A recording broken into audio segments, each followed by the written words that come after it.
Nos acompaña Irina Cabezas, vicepresidenta de la Asamblea Nacional. Señora vicepresidenta, quisiera un criterio suyo en torno a esta resolución que apartó del cargo al doctor Ceballos. Buenos días. Buenos días, Carlos, y al país sobre todo. Creo que los hechos del 30 de septiembre a nosotros nos sensibiliza y nos motiva mucho a los que fuimos parte de ese 30 de septiembre, pero sobre todo al país. Yo creo que las ciudadanas y ciudadanos que no están de acuerdo justamente lo que se intentó hacer en ese día 30 de septiembre, ya hubo una sentencia de unos jueces, se dio el debido proceso para que evidentemente puedan tener los juzgados el derecho a la defensa. Creo que hay una sentencia emitida. El país justamente estaba pendiente de que estos hechos no se queden en la impunidad y veamos justamente lo que se ha procedido ayer. Ya está, creo que establecido en derecho para que puedan establecerse y puedan verse sobre todo de que ya estuvo ejecutada una sentencia. Yo creo que ahí el país, el Consejo de la Judicatura, le sigue debiendo al país sobre todo en el tema de la transparencia y en el tema de cómo administrar justicia, en este caso lo que nos corresponde al 30 de septiembre. Usted habla de administrar justicia, sin embargo, de boca del ex presidente del Consejo de la Judicatura se entiende o trasciende que existe el pago de favores políticos. Lo dice él. Me llamó la asambleísta Tibán, me solicitó esto, yo de manera inmediata actué. De hecho, la persona perjudicada en su momento dijo que esto fue un mero pago de un favor político.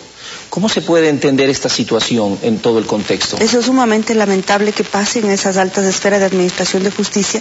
Creo que el país está pendiente de este caso. No solamente es eso, sino que a mí me llama muchísimo la atención que puede haber cualquier procedimiento que se tenga en el tema de administrar justicia, pero sobre todo en el hecho de que cómo se sanciona a un juez que no ha estado supuestamente dentro de los jueces que pueden ser ad hoc, cuando ya fue cancelado en periodos anteriores. Nosotros tenemos esos datos en los cuales él ya había actuado como juez ad hoc. Entonces hay que tener esa claridad.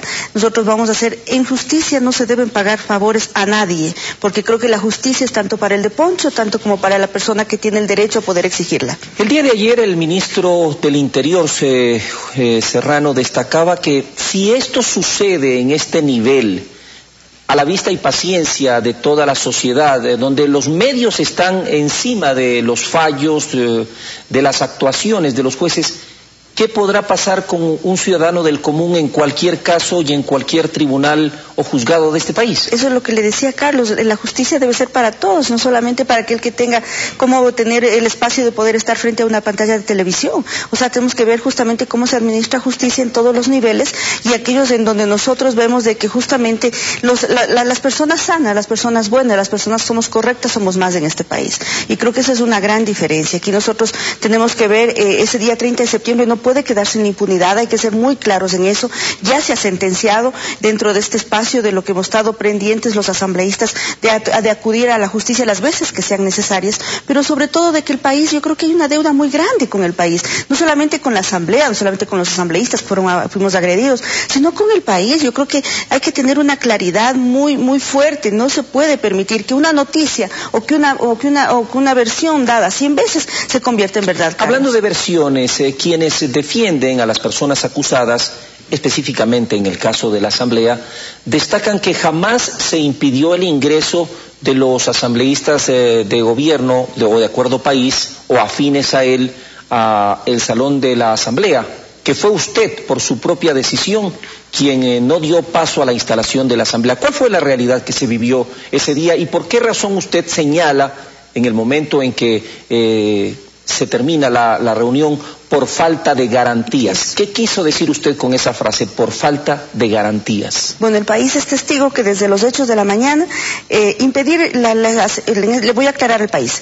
Cuando se dice que yo suspendo bajo mi autoridad, y así me ratifico y lo vuelvo a hacer, está dentro de las atribuciones como presidente encargada de la Asamblea, de no sesionar, pero solo le recuerdo al país que ser asambleísta no solamente acudir a la sesión del Pleno. Ser asambleísta es acudir desde la mañana a poder laborar sus horas normales de trabajo, no permitir el libre funcionamiento de la Asamblea, Carlos, es no permitir el ingreso a su sitio normal de trabajo. Los asambleístas acudimos a trabajar, no se nos permitió el ingreso. Encima más de eso fuimos agredidos. Los hechos por los cuales está siendo juzgado el coronel Tapio, ya fue sentenciado, es justamente por no permitir que los asambleístas accedan a su sitio de trabajo normalmente. Nosotros hemos visto en imágenes clarísimas en las cuales reprochamos todo el país, pero sobre todo de que no se puede decir que porque yo suspendo una convocatoria en donde no había garantías ni para la Asamblea, ni la vida del presidente, y bajo esas circunstancias me ratifico, Carlos, yo no volvería, no suspendería nuevamente. Usted dijo, la justicia en este país tiene que ser para los de poncho como para los de corbata, así es, para los todos. De apellido pudiente, entre comillas, como para Juan Pilataxi. Sin embargo, el país aún espera por parte de ustedes algún tipo de sanción a los señores asambleístas, unos que como pitonizas decían que el presidente tenía que irse ya en horas de la mañana, otros que emitieron comunicados llamando a que se remueva el poder ejecutivo, caso de Pachacuti, así es. Otros que aún antes de la sonada del desenlace ya pedían la amnistía, así es. Aquellos que también ingresaron y socaparon la violencia contra el resto de compañeros. A ellos no se les ha hecho nada. ¿Qué pasa en ese acápite de este trágico capítulo? Dentro de la ley orgánica de la función legislativa necesitamos tener denuncias planteadas específicas para hacerlo, pero aparte de eso, usted tiene toda la razón, Carlos. Yo creo que nosotros estamos todavía en deuda con el país en este tema, sobre todo de que, eso también, porque nos dice el doctor Ceballos, del abogado del coronel Tapia, pues que ya había una solicitud planteada por el asambleísta Gilmar Gutiérrez para el cambio del orden del día, en donde se sumaban muchas firmas de los asambleístas y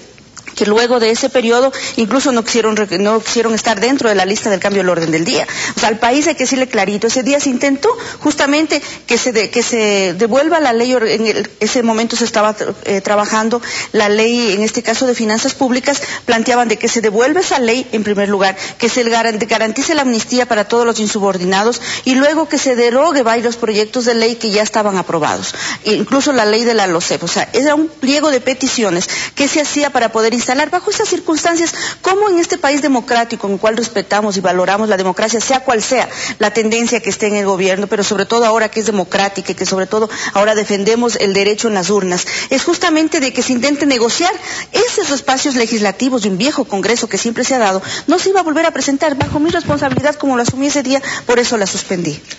Finalmente, hablemos de otro tema. En días pasados usted entregó un proyecto de ley orgánica de discapacidades. La propuesta, dice, se basa en un cuerpo legal que incluye 95 artículos, 5 disposiciones generales y 10 transitorias, una derogatoria y una final. Es un proceso de 9 meses. ¿Qué busca esta ley orgánica de discapacidades? Solo por algo paradójico, Carlos, el día que arrancamos a debatir la ley con los talleres inclusivos que hicimos fue el 30 de septiembre. Y yo me encontraba a las 8 de la mañana. ¿No es ese un mal presagio de un inicio? No, más bien era un día muy provechoso para las personas con discapacidad, pero ese día arrancábamos la discusión y sobre todo a empezar a formar la ley.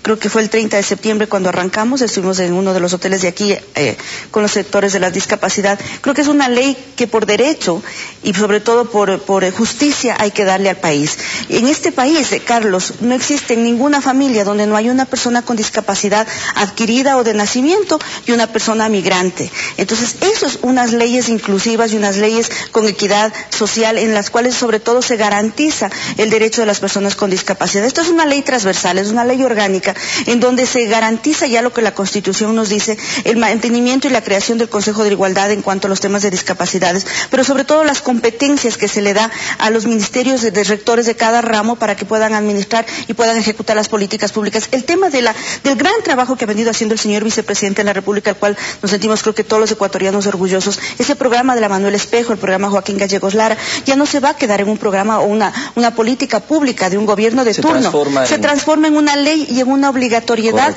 de cumplimiento, que es lo que nosotros estamos ya poniéndole en el papel. Hay otro proyecto planteado por otra asambleísta, esperemos que ya en esta semana podamos debatir y conformar que vaya a la Comisión de Salud como podría darse o se crea una comisión especial, pero lo más valioso de esto es que yo estoy segura que dentro de la Asamblea vamos a tener los 124 votos para apoyar esta ley que en verdad es una ley muy justa.